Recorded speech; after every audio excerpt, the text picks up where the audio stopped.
Ya, hoy día vamos a resolver el problema 2, que es de un reactor tanque agitado continuo, en donde podemos ver claramente en el enunciado, donde nos dice dos científicos estudiaron la cinética de descomposición del hidroperóxido de 2-isopropil-naftaleno en presencia de ácido acético y peróxido de hidrógeno. Primeramente, esta reacción se estudia en un reactor tanque agitado continuo, es una operación autotérmica y claramente podemos ver que es un reactor adiabático, ¿no? Porque aquí nos dice que es un reactor bien aislado con un volumen líquido efectivo de 1 litro, que sería el volumen del reactor. La alimentación consiste en una mezcla de hidroperóxido y de acetona, ¿no? Que ya tenemos algo del producto inicialmente. También nos dice que tiene un catalizador y la alimentación está a 25 grados centígrados, ¿no? Entonces, concentraciones iniciales de hidroperóxido y acetona igual a 0,005 y 1 molar respectivamente. Nos da las propiedades de la entalpía de reacción, nos da la densidad por el Cp, nos da la expresión de la velocidad que nos dice que es de primer orden respecto al hidroperóxido y nos da la constante de velocidad a 60 grados centígrados. También nos da la energía de activación para poder hallar la constante de velocidad a cualquier temperatura. Nos dice, si la alimentación es de 1 litro por minuto, eso quiere decir el flujo volumétrico o el caudal de alimentación, y como estamos hablando en fase líquida, el caudal de alimentación es igual al caudal a la salida, porque permanece constante la densidad. Nos pide determinar el efluente de la salida, las condiciones de temperatura y grado de conversión. Entonces nos dice que puede suponer que no excede el punto de ebullición, eso quiere decir que siempre está en fase líquida, y que se rumorea que la temperatura del efluente está entre 30 y 120 grados centígrados. Eso quiere decir que en ese rango está nuestra temperatura de salida. También nos dice que el profesor puede estar realizando una pregunta trampa que tiene dos soluciones de este rango de temperaturas. Ahora, generalmente cuando nos pide en un reactor continuo, alcanza una conversión determinada a una temperatura dada. Idealmente tal vez podemos decir que puede alcanzar el 100% de la conversión o el 1 en total, no en fracción, pero en la realidad es que en reactores continuos y al menos en proceso adiabático, en proceso politrópico, en un proceso adiabático es la máxima temperatura o conversión que se va a poder alcanzar en un reactor, ¿no? Ahora, en este caso nos dice que puede tener más de una solución. Cuando nos piden la temperatura y el grado de conversión de la salida de un reactor, tenemos que graficar las soluciones o también podemos resolver con solvesis ambas soluciones. Lo primero que tenemos que realizar, como en cualquier ejercicio, realizamos el balance de masa. Realizamos el balance de masa y el balance de energía. Del balance de masa nos queda esta expresión tan sencilla y esta expresión lo reemplazamos en el balance de energía donde nos pide R, que sería la velocidad de reacción. Reemplazamos este balance de masa en R, que sería la velocidad de reacción, y tenemos nuestra primera ecuación, que esta va a ser la ecuación 2 si ustedes quieren, o la primera ecuación a graficar, donde ustedes saben que para graficar una ecuación tenemos una variable dependiente y una variable independiente. La variable dependiente es la conversión que depende de la temperatura y la independiente sería la temperatura, donde tenemos de dato la densidad del Cp, T sub 0, Ca sub 0 y delta H de reacción. Ahora, continuando con el balance de masa, tenemos esta otra expresión, donde de la misma manera tenemos que obtener una ecuación o una función, mejor dicho, entre una variable dependiente y una variable independiente. La variable independiente sería la temperatura y la variable dependiente que es la conversión. Tenemos dos ecuaciones con dos incógnitas, que es la temperatura y la conversión. Ahora tenemos que graficar simultáneamente esas dos valores. Ahora, vamos a introducir entonces estas dos expresiones que vamos a graficar simultáneamente. Como dice aquí, graficamos las ecuaciones 2 y 3 simultáneamente y introducimos en nuestra HP. Nuestra calculadora HP primeramente tiene que estar en modo RPN, entonces vamos a colocar en modo RPN y una vez que esté en modo RPN, nos vamos al botón blanco, tecla F1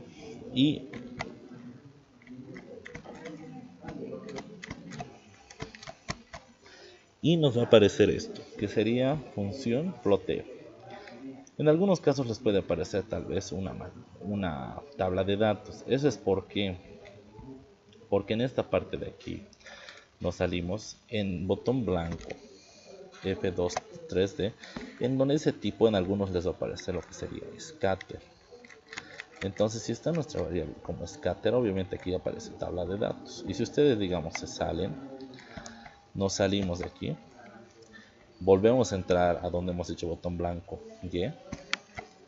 Y y les aparece esta tabla de datos. Si desaparece eso es porque su función, en vez de graficar una función, está graficando una tabla de datos, por lo cual tenemos que cambiar. Entonces nos vamos a tecla blanco, F2 3D, y en vez de tipo de scatter colocamos lo que sería función, porque lo que queremos graficar ahorita nosotros es una función. Colocamos función draw y nos salimos. Una vez que nos salimos volvemos a entrar. Eso solamente era para aquellos que les sale una tabla de datos en vez de colocar una función. Colocamos blanco F1 y nos aparece eso. En caso de que algunos tengan alguna ecuación aquí en la pantalla, simplemente apretan delete, que sería F3, y los va a eliminar las ecuaciones que tengan a igualdades. En este caso no tenemos nada, apretamos la tecla adicionar, que sería F2, introducimos la primera. Si se dan cuenta, está en función de X. Entonces, ¿eso qué quiere decir? Que en donde yo vea T, en vez de llamarlo T, lo voy a llamar X. Entonces, o tal vez alguno de ustedes lo quisiera cambiar. En vez de que sea X aquí, lo podemos cambiar también para que sea T. Depende de ustedes. Entonces, decimos, todo esto es igual a Y. Y la conversión hemos dicho que vamos a graficar en el eje Y. Entonces, Y1 va a ser igual a todo esto, que sería 406 por paréntesis X, porque la temperatura vamos a llamar como X, menos 298. Todo eso está dividido entre 0,5 por 60.500. Una vez que está introducida la primera expresión, simplemente apretamos Enter. Ya tenemos nuestra primera ecuación o función. Ahora introducimos la segunda, que va a ser adicionar. Adicionamos la segunda y nos quedaría 1 por 0.543 por el exponencial de menos 25.000 dividido entre 1,987, y todo eso está multiplicado por 1 dividido entre t, que hemos dicho que es x, menos 1 dividido entre 333. Ahora, si se dan cuenta, en el denominador aparece el mismo término que el numerador. Entonces lo que podemos hacer es copiar. Selecciono todo lo que he anotado y simplemente copio, en vez de volver a anotar, ¿no? Ahora eso que está dividido entre 1 más, y pego, porque es lo mismo, ¿no? Todo este término del numerador, todo este término de aquí se repite aquí. Entonces todo este término es igual. Ahora, una vez que está la segunda ecuación, simplemente coloco Enter y ya tengo mis dos ecuaciones a graficar, la primera y la segunda.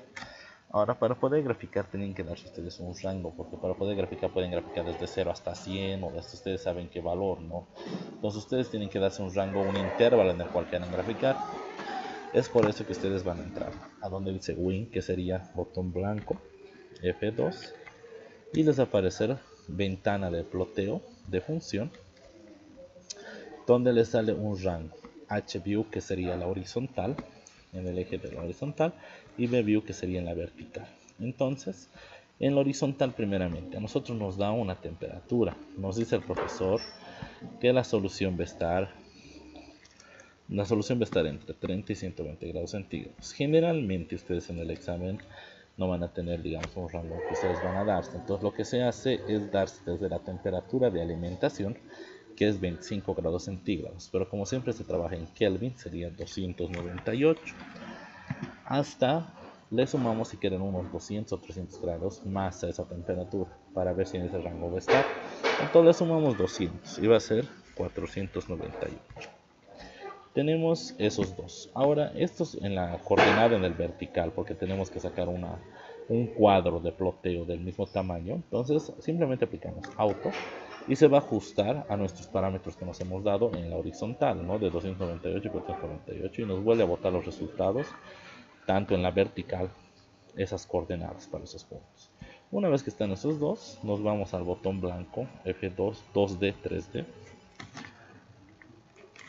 y en ahí nos sale ploteo setup, tipo función. Le sale las dos funciones que van a graficar, y1 en función de x y y2 en función de x. Si alguien ha cambiado x por t, aquí le va a salir y1t, y2t, o si no le sale, tiene que cambiar. Donde dice variable independiente, si alguien trabaja con la temperatura, en vez de x tiene que colocar t, ¿no?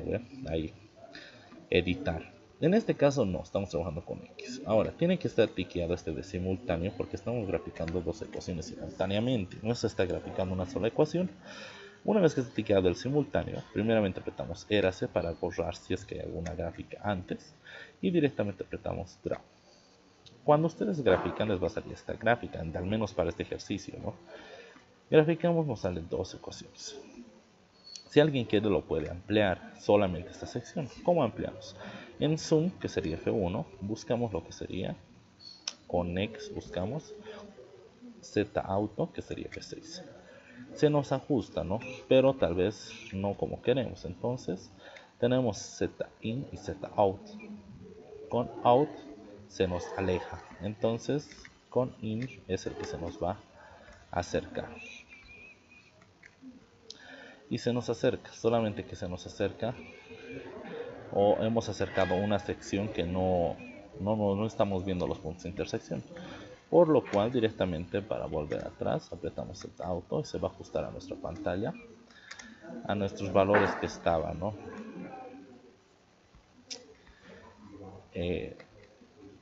Esos valores. Tenemos las dos intersecciones y para ver esas dos intersecciones simplemente con la flechita, con la crucecita se acercan a uno. En donde dice FCN hacen clic y donde dice Insect en ahí lo hacen clic y en el punto de intersección les da a botar la coordenada tanto en el eje X como en el eje Y. Ahora hacemos lo mismo para el otro punto, con la flechita nos vamos o con esa crucecita hasta el otro cercano, ¿no? Apretamos Next para que nos vuelva a aparecer, apretamos Insect, intersección que sería, y tenemos la coordenada en X y la coordenada en Y. Una vez que tenemos las dos coordenadas ya tenemos nuestra solución, entonces nos podemos salir simplemente y nos aparece en el menú principal las dos ecuaciones, 369, o sea, las dos intersecciones. Con las flechas buscamos la flecha de arriba y vemos la primera expresión. Y nos sale que la primera intersección es en X 369,30, 75, 76, 82 y en el eje Y sería 0,9570, que sería la conversión. Y la segunda intersección con la flecha nos sale 341,666, 65, 47 y nos sale la conversión de 0,5867. Eso sería la parte de gráfica de ecuaciones. Ahora, a nosotros el profesor o el enunciado nos dice que como ustedes se pueden dar cuenta a partir del principio de estabilidad, cuál de estas soluciones es estable o inestable. Nos va a botar estas dos soluciones. Tenemos estas dos soluciones. Ahora, para saber cuál es estable o inestable, lo que tenemos que hacer es aplicar esta simple ecuación que nos dice que la derivada de la conversión respecto a la temperatura, manteniendo el tiempo espacial constante, debe ser menor a 1 sobre el delta T adiabático.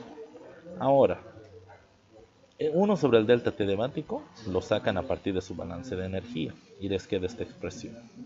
Y si se dan cuenta, esta expresión no depende de la conversión, no depende de la temperatura, es un valor constante. Entonces va a ser lo mismo tanto para el primer punto como para el segundo punto.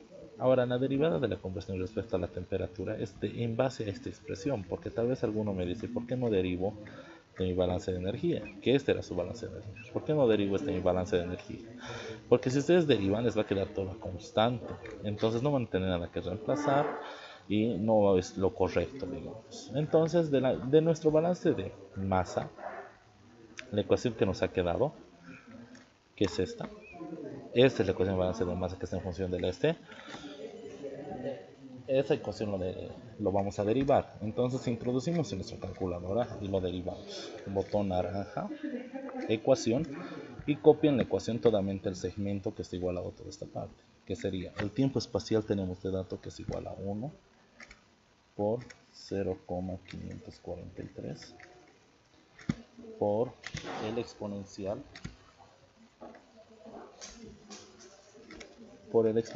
de menos 25.000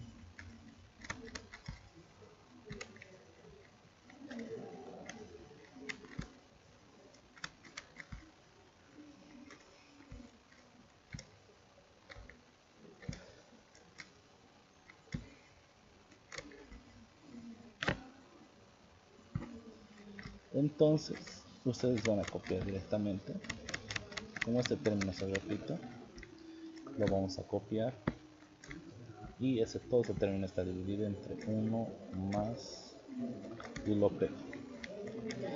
Cuando ustedes tienen toda esa ecuación pegada,